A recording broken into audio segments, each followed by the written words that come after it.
கபாரு திறந்து பாரு, இது உனக்கு கை கொடுக்குமப்பா. கை கொடுக்குற அளவுக்கு அப்படி என்ன உள்ள வச்சிருப்பான் கிழவன்? கத்தி இது எப்படா கை கொடுக்கும்? இது கையவில்லை கிழிக்கும். இந்த வீடியோ ஏன் போட்டேன்னு நீங்கள் தொடர்ந்து வீடியோ பார்க்கும்போது தெரியும். தமிழ் நிலைமை தான் விஜய்க்கு வருமா, என்னப்பா சொல்கிற அப்படின்னு நீங்கள் அதிர்ச்சியாக பார்க்குறது எனக்கு தெரியுது. ஆனால் நான் சொல்லலை, வரலாறு அப்படி தான் சொல்லுது. அப்படி இப்போ என்னப்பா வரலாறு, அதை தான் நம்ம இந்த வீடியோவில் பார்க்க போகிறோம். அதுக்கு முன்னாடி ஒரு விஷயத்தை நான் சொல்லிக்கிறேன். விஜய் மேலே எந்த விதமான வன்மமும் இல்லை. விஜய் மாதிரி தமிழ் பிள்ளைகள் அரசியலுக்கு வரணும், அப்போ தான் இந்த திராவிட கட்சிகளோட கொட்டத்தை அடக்க முடியும் அப்படின்னு தான் எல்லாருமே நினைக்கிறோம். விஜய் எடுக்கிற ஒரு சில முடிவுகள்னால வருகிற விளைவுகளை நம்ம சொல்லித்தான் ஆக வேண்டியது இருக்குது. அதுக்கு முன்னாடி நம்ம சேனலை சப்ஸ்கிரைப் பண்ணாதவங்க சப்ஸ்கிரைப் பண்ணுங்கள். நான் செந்தில், இது தமிழ் கூடாரம். இதெல்லாம் பெருமையா? கடமை, ஒவ்வொருத்தருடைய கடமை.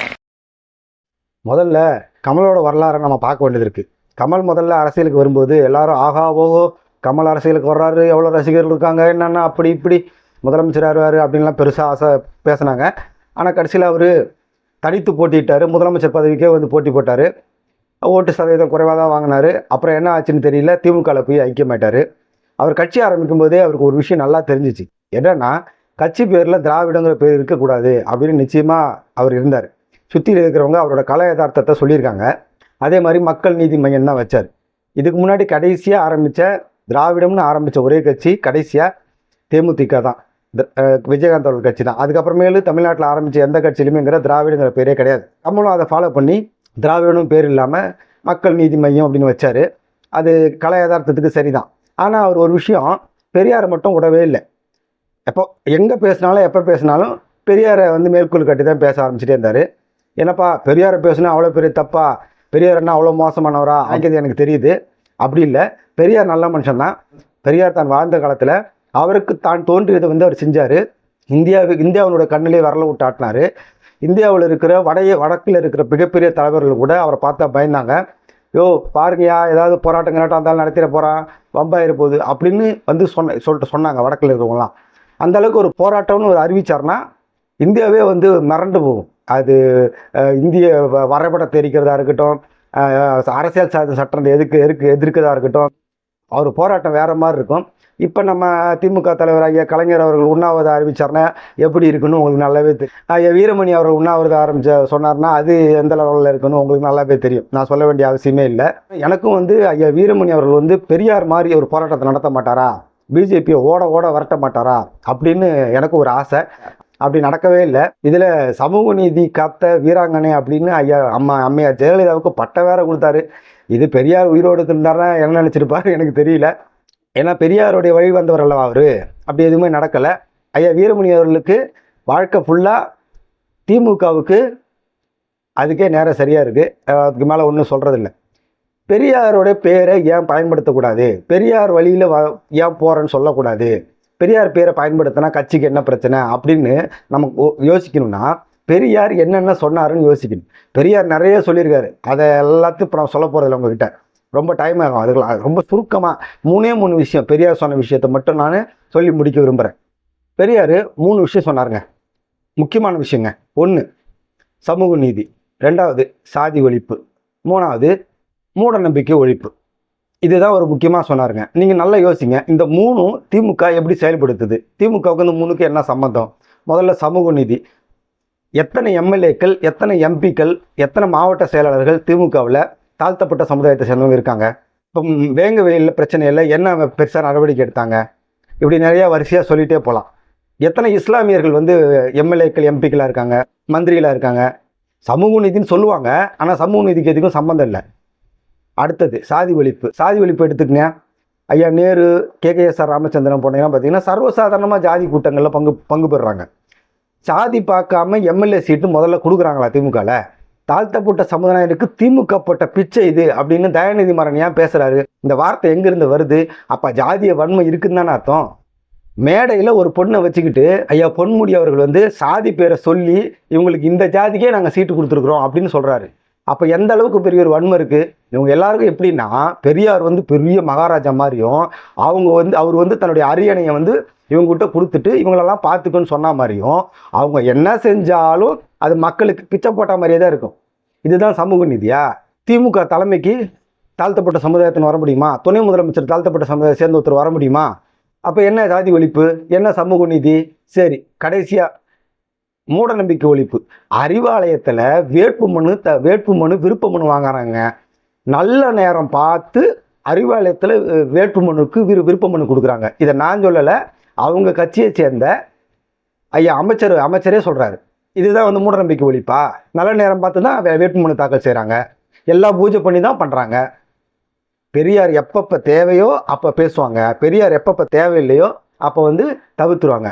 அம்மையார் கனிமொழி அவர்கள் பெரியார் படத்தை தான் வந்து ட்விட்டரில் வச்சுருந்தாங்க, எக்ஸ் தளத்தில். தேர்தல் பக்கமாக வந்தவுடனே பெரியாரோட படத்தை எடுத்துகிட்டு பனைமரம் படத்தை வைக்கிறாங்க.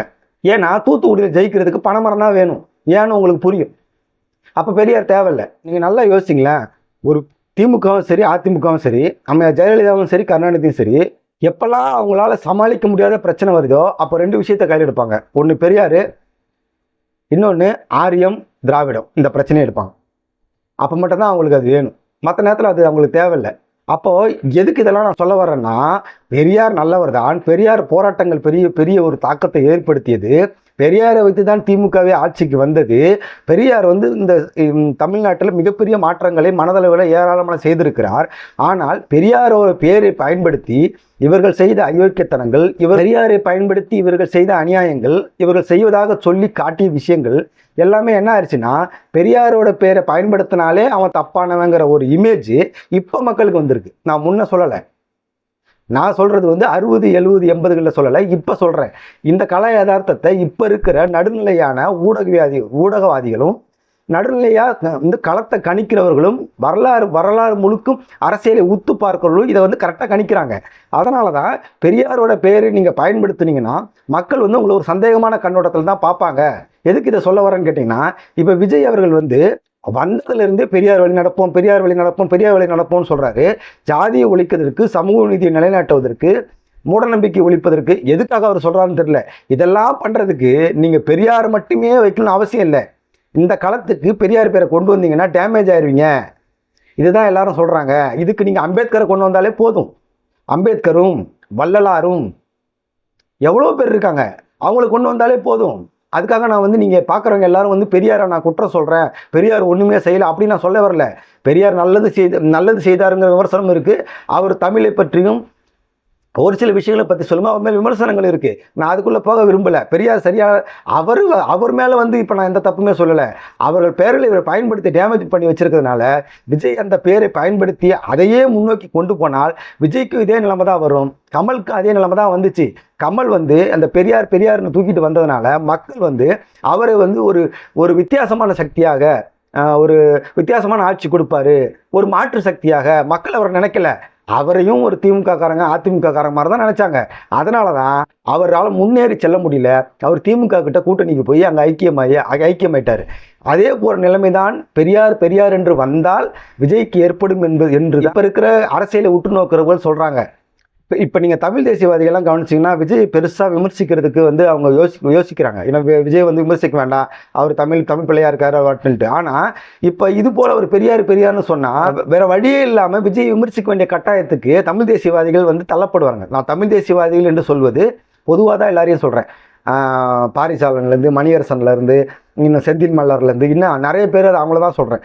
தமிழ் தேசியவாதிகளை பொறுத்த வரைக்கும் விமர்சிக்க கூடாதுன்னு தான் நினைக்கிறாங்க. ஆனால் இப்படி வந்து பெரியார்னு சொல்லி அவர் போகும்போது அவரும் ஒரு திராவிட கட்சி போன்ற கண்ணோட்டம் தான் தமிழ் தேசியவாதிக்கும் சரி, பொதுமக்களுக்கும் சரி, இப்போ இருக்க இளைஞர்களுக்கும் சரி தோணும். அதனால் நீங்கள் ஒரு மாறுபட்ட சக்தியாக வந்து மக்களுடைய பார்வையில் தெரிய மாட்டீங்க. நீங்கள் ஒரு வித்தியாசமான ஆட்சியை கொடுத்தா தானே உங்களுக்கு ஓட்டு போடுவான். நான் இந்த மாதிரி ஆட்சி செய்ய மாட்டேன், இந்த மாதிரி தான் ஆட்சி செய்ய போகிறேன்னு சொன்னால் தானே ஓட்டு போடுவான். வறுமையை ஒழிப்போம், சாதியை ஒழிப்போம், சமூக நலனை கொடுப்போம். இதே தான் திமுக பல்லவியே சொல்கிறீங்க. திமுக பயன்படுத்துகிற அதே பெரியார் பேரை தான் பயன்படுத்துறீங்க. அப்புறம் நீங்கள் என்ன வித்தியாசமான சக்தி அப்படின்னு மக்கள் நினைக்க மாட்டானா? கண்டிப்பாக நினைப்பான். அப்போ திமுக அதிமுக அதை போல தான் உங்களையும் நினைப்பான். அப்போ நீங்களும் அதை போன்ற ஒரு கட்சியாக தான் இருப்பீங்க. அதனால தான் நான் சொல்ல வர்றேன், கமல் இதே போல் ஒரு கண்ணோட்டத்தில் தான் வந்தார். ஆனால் அவரால் ஜெயிக்க முடியல. அவர் கடைசியில் திமுகவோட ஐக்கியமாயிட்டார். இதே போன்ற சூழ்நிலை வந்து விஜய்க்கு வரக்கூடும்னு தான் எல்லாருமே சொல்கிறாங்க. இது இன்னும் காலம் கடந்து ஒரு தேர்தல் 2 தேர்தல் போன பிறகு இது உண்மையா, இது இப்படி தான் நடக்குமா அப்படிங்கிறது உங்களுக்கே நல்லா தெரியும்.